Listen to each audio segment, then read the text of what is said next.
이번 시간에 소개해드릴 텐트는요, 스노우피크의 8-2와 너무 흡사해서 한때 논란이 되었던 1.5kg대의 초경량 텐트 코오롱 스포츠의 에어로라이트 2입니다. 네, 지금은 품절되어서 구매하고 싶어도 못 사는 텐트가 돼버렸습니다. 그러게 있을 때 샀어야죠. 네?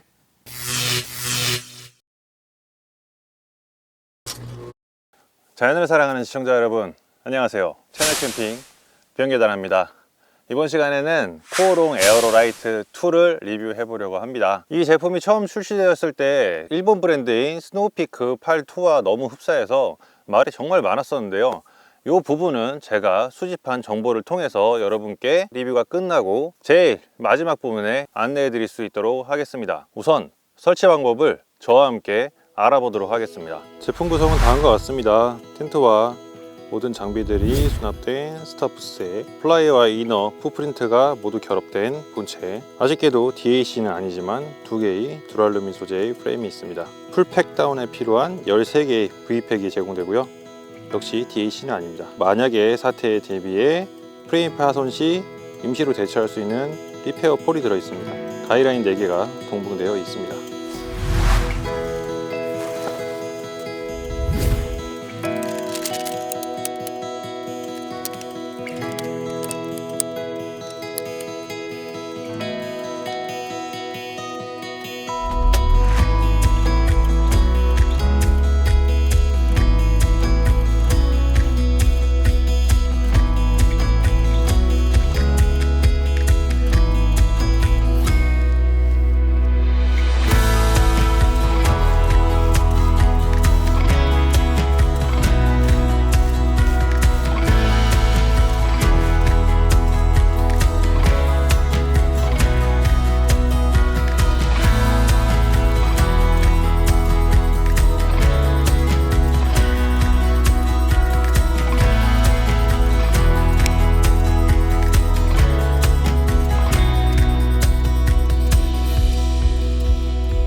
코오롱 스포츠의 초경량 텐트 에어로라이트 2의 스펙을 알아보도록 하겠습니다. 가격은 490,000원, 색상은 옐로우, 레인플라이 소재는 립스탑 나일론 15데니아, 실리콘 PU, 발수 방수 코팅이 되어 있고요, 내수압은 2000mm 이상이라고 합니다. 이너 텐트는 폴리에스터 립스탑 20데니아입니다.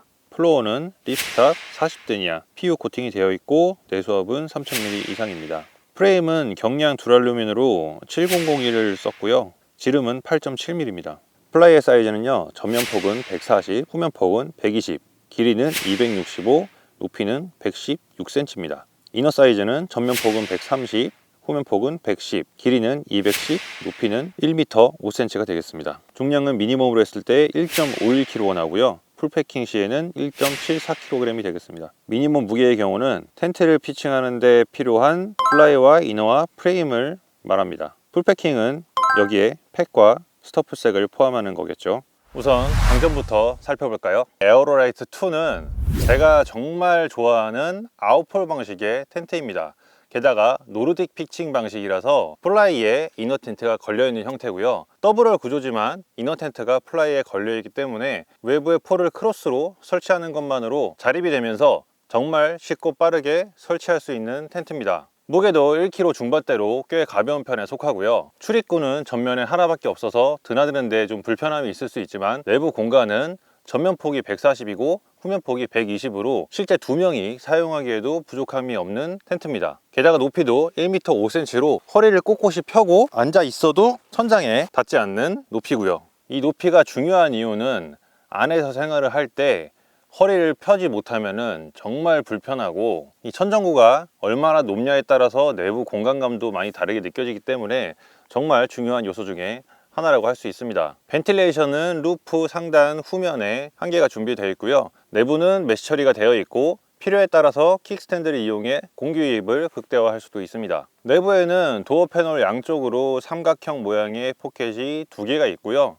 후면 상단 벤틸레이션 하단 부분에도 넓은 포켓이 2개가 제공이 됩니다. 2인용 텐트임에도 불구하고 넉넉한 수납 포켓을 자랑하는 것이 장점입니다. 상부를 보시면은 보통은 랜턴거리가 천정 중앙에 하나 있기 마련인데 이 제품은 제가 살펴보니까 천정 중앙은 물론 사이드 쪽으로 고리가 총 5개가 있어서 머리에 걸리지 않고 필요에 따라서 랜턴 위치를 옮겨가며 사용할 수 있더라고요. 도어 패널 같은 경우는 솔리드 패널과 메쉬 패널 이중으로 되어 있기 때문에 날씨가 추울 때는 솔리드 패널을 닫아서 내부 보온을 유지할 수 있고요. 이렇게 더운 날씨에는 솔리드 패널을 제거하고 메쉬 패널을 닫아 놓는 것만으로도 해충으로부터 피해를 막을 수 있고 좀 더 쾌적하게 보낼 수 있습니다. 실제 그렇게 쓰이는 경우는 많이 없긴 하지만 노르딕 피칭 방식이다 보니까 이너 텐트를 제거를 해서 쉘터로 사용할 수 있는 장점도 있습니다. 게다가 이너 텐트 뿐만 아니라 풋프린트도 결합해서 사용을 할 수 있기 때문에 정말 빠른 설치와 철수가 가능합니다. 도어 패널도 정리를 해서 말아놨을 때 이너 텐트 끝쪽에 고리가 추가로 하나가 더 있는데요, 끝부분까지 도어 패널을 말아서 정리를 해두면은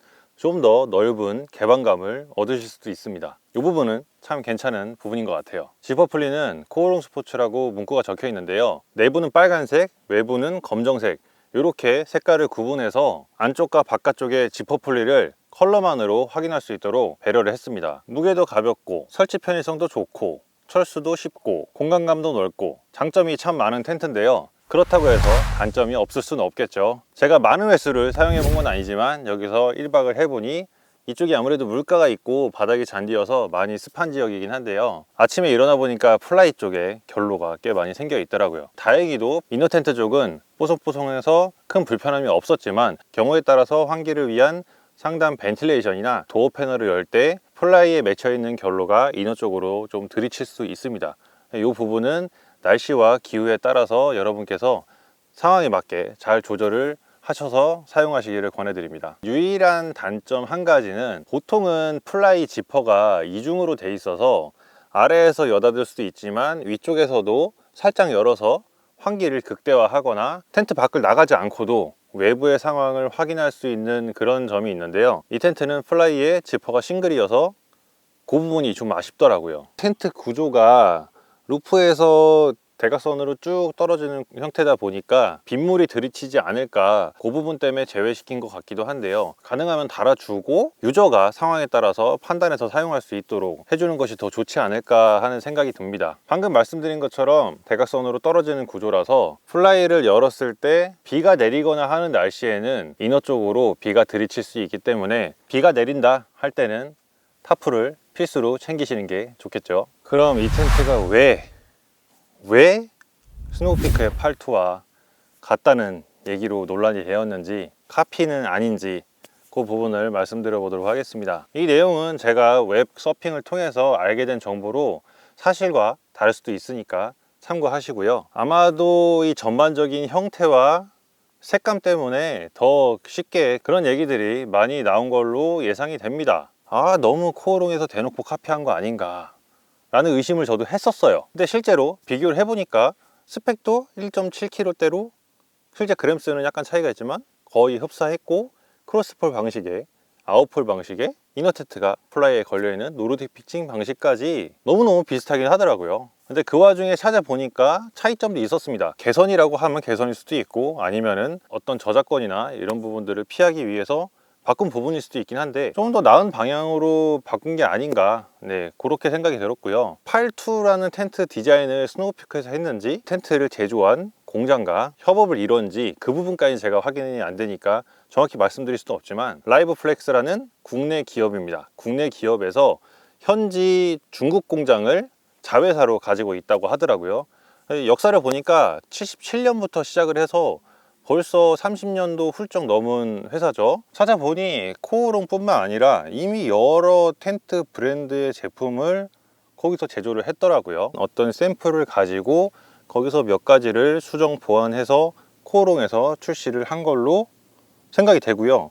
이 홈페이지를 찾아보면은 저도 모르는 처음 보는 브랜드들이 있어요. 코벨라스, 미국 브랜드입니다. 코벨라스, MEC, 마운틴 이킨번트네요. 여기는 존슨 아웃도어라는 브랜드 텐트들을 여기서 제작을 했다고 하고요. 보트 커버 뭐 이런 것들도 있다고 하고, 일본에서는 우리가 알고 있는 스노우피크, 콜맨, 오가와, 제파나 뭐 이런 브랜드들의 텐트를 만들었다고 합니다. 그리고 국내는 잘 알려진 코베아와 코오롱 스포츠 이렇게 있습니다. 공장에 가지고 있는 샘플, 그리고 이미 스노우피크에서는 기존의 8 시리즈가 단종된 걸로 알고 있고요. 현재는 8 프로라는 컬러도 디자인도 바뀐 제품을 판매하는 걸로 알고 있습니다. 스노우피크의 8이 국내 회사를 통해서 제작된 텐트라는 거로 확인을 했고, 코오롱도 국내 브랜드의 텐트 공장을 가지고 있는 곳에서 제조를 한 거고, 확인된 바는 아니지만 제 추측으로는 그렇습니다.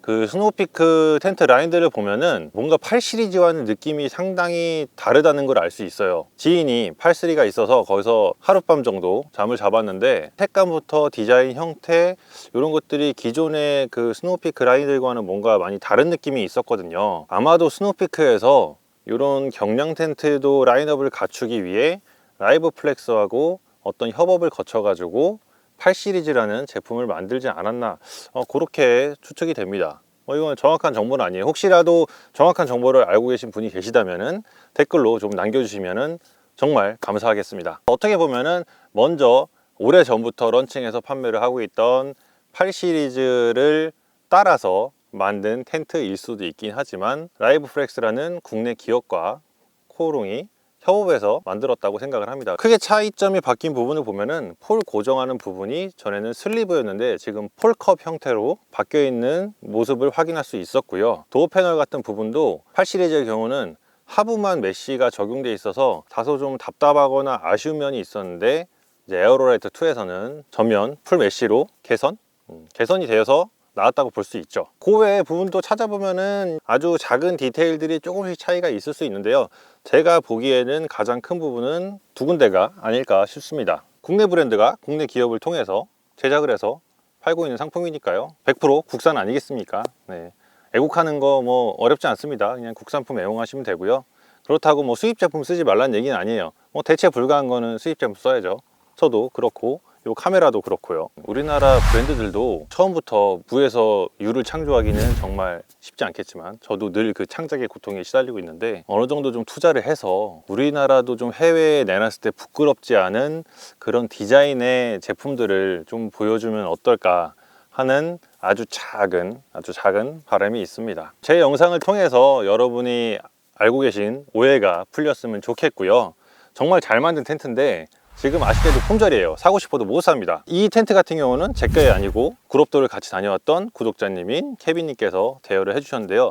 저희 채널 캠핑 톡방에서도 이 텐트가 처음 출시한다고 했을 때 서로 링크 공유하고 구매하신 분들이 몇 분 계세요. 아쉽게도 지금은 품절이라 구매를 못하지만 재입고 계획이 있는지 없는지는 잘 모르겠습니다. 구매하지 못하신 분께서는 개인 거래를 통해서 하시는 방법을 권해드리고요. 절대 그렇다고 웃돈 주고는 사지 마십시오. 그거는 아니에요. 웃돈 주고는 사지 마세요. 그 정도로 살 정도 텐트는 아니니까요. 충분히 가격 대비 성능이 좋은 텐트가 아닌가, 그렇게 생각이 듭니다. 이 영상을 통해서 여러분께서 텐트를 구매하시는데 도움이 되셨으면 좋겠고요. 저는 다음 영상에서 더 유익한 컨텐츠로 찾아뵐 수 있도록 하겠습니다. 언제나 그렇듯 흔적을 남기지 마세요.